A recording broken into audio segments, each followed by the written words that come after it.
suffered a crisis in our culture. And I believe it comes down to a mistake that we've made between the interpretation of two of our most important and positive emotions, pleasure and happiness. A lot of people equate the two, but I'm here to tell you that they are completely different. A lot of people think they're exactly the same. In fact, on the internet, you can find definitions that actually conflate and confuse the two. So what are the differences between pleasure and happiness? And I believe there are 7. Pleasure is short-lived, happiness is long-lived. Pleasure is visceral, happiness is ethereal. Pleasure is taking, happiness is giving. Pleasure can be achieved with substances, happiness cannot be achieved with substances. Pleasure is experienced alone, happiness is experienced in social groups. The extremes of pleasure all lead to addiction, whether they be substances or behaviors. Yet there's no such thing as being addicted to too much happiness.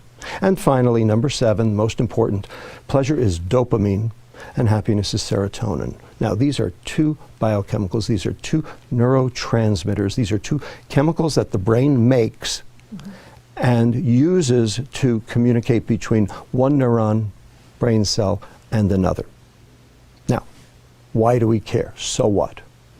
Well, turns out dopamine excites the next neuron.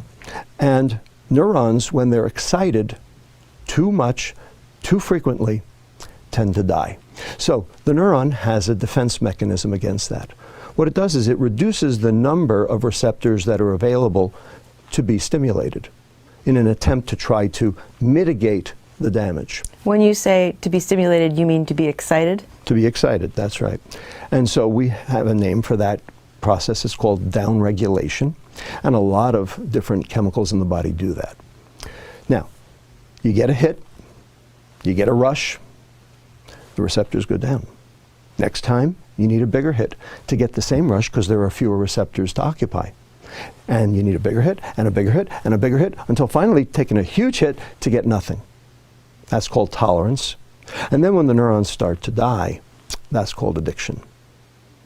Serotonin, however, is inhibitory. It's not excitatory. It inhibits its receptor to provide contentment, to zen out, if you will. So you can't overdose the serotonin neuron. And what does it mean to inhibit a receptor? What it means is it binds, but it doesn't activate the process beyond the receptor. So what it does is it basically slows down those neurons instead of causing them to fire up. And so in doing so, you end up with the process of contentment, that feeling of one with the world, if you will, that thing we call happiness. Now, there's one thing that downregulates serotonin, dopamine.